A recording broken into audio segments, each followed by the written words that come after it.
Expedition Zero. Getting ready for your trip. Pack light clothes and a hat to protect yourself from the sun. Also, take insect repellent. The bugs are big when you are going. Throw in an umbrella. Throw in an umbrella because it rains often. Don't forget a camera. You might see monkeys, parrots, or pythons. Y- You will be traveling at 0 degree latitude along the equator, the imaginary line that separates the northern and southern hemispheres. Starting out in Singapore. As your plane nears the airport in Southeast Asia, you look down on Singapore. Its shiny skyscrapers make this small island country look very large. You can see hundreds of ships in the harbor. Singapore has one of the world business parts. As you begin to explore the city, the tropical heat takes your breath away. You come upon an outdoor market. You can tell that you are in a hot climate by looking at the plants for sale. Sugarcane, limes, papayas, and orchids love Singapore hot. Wet weather. The charts below show what the climate is like at 1 degree north latitude. Island hopping in Indonesia. Your next stop is Java, one of Indonesia's thousands of islands. You are traveling on a train without air conditioning through the lowlands, and it is hot. In the distance, the top of volcanoes poke above the clouds. You pass paddies, watery fields where rice is ground. The volcanic soil is good for growing crops. All day long, the train stops in small village.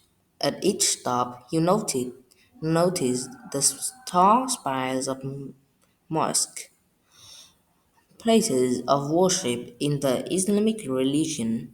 Most Indonesians are Muslims. 5 times a day, you hear the beautiful cries of men calling people to pray. From Java, you take a quick ocean ferry to Bali. Many people on the island live on the slopes of volcanoes to create flat fields for growing rice. People have carved terraces into the mountain sides that look like huge stair steps. Hindu temples are everywhere. As Hindus, Balinese, people leave food and flowers at temples as offerings to the gods. Floating in the Amazon rainforest. Once you leave Indonesia, you fly east along the equator. For hours, you see nothing but the vast Pacific Ocean. Your plane lands in Manaus, Brazil, a city located on the Amazon River. As you walk through the old section, you come upon the fish market. It stretches for 2 city blocks. Thousands of fish, some of them 6 feet, 1.8 meter long, are for sale on rows and rows of tables. You hop on a boat on a small river that flows into the Amazon. The sounds of the rainforest make a jungle symphony as birds, monkeys, and insects are call back and forth. Huge trees, ferns, and vines are all over the water.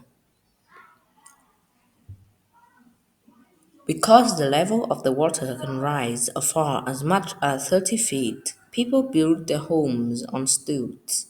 The homes are made of wood with roofs made of leaves. There are very few roads in the rainforest because most people live along waterways.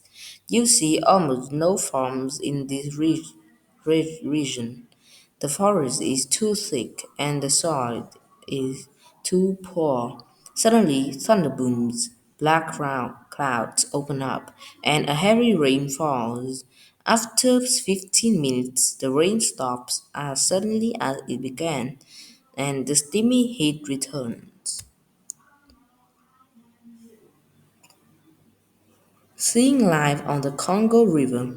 Before you leave Manos, you check the weather in the Democratic Republic of the Congo. You know you are going to need your rain gear. You fly all night across the Atlantic Ocean. When you wake, you are about to land in the capital, Kinshasa. It is located on the Congo River, a long river that drains the rainforests of Central Africa.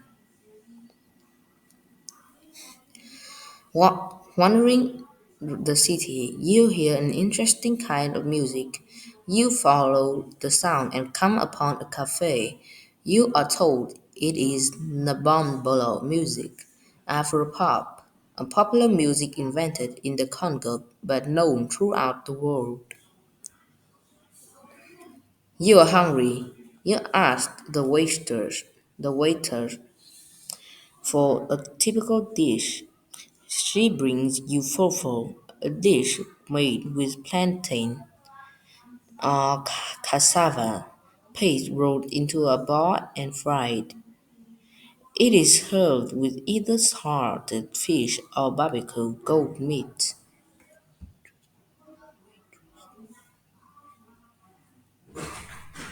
A climate riddle. Next stop in Kenya, a country on the east coast of Africa. You leave Nairobi, the capital, to begin a 5-day trip, starting in the town of Nanyuki. You cross the equator and enter Siriman Park. All day, you hike through a forest of bamboo, a tree like grass that grows quickly in hot, wet weather. On day two, you enter a treeless area of low grasses. On day three, the land changes again. Now it is rocky with little plants life.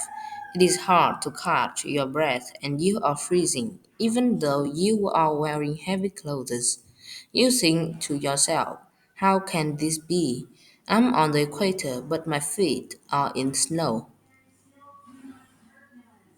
It is because you are hiking to Mount Kenya, which rises to a height of 70,040 feet, 5,194 meters. Do you know?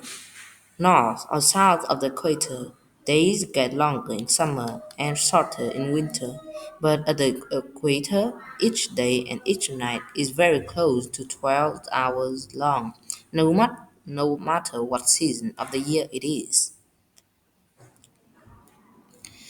Reflecting on Expedition Zero, the equator is a special place that gets lots of sunshine and often lots of rain as well. It is neither north nor south, and there isn't much difference between winter, summer, spring, and fall. Traveling, traveling the equator, you breathe with sweat in the heat. You had to run for cover in heavy rain. You saw huge rivers draining forests. You even saw snow on Mount Kenya. During your journey, you saw many ways of life. Some people in big cities, such as Singapore, live and work in air-conditioned buildings. Others, such as those in the Amazon rainforest, but their homes high above ground in order to stay dry. Expedition Zero showed you that the world is full of variety, even on the same latitude line.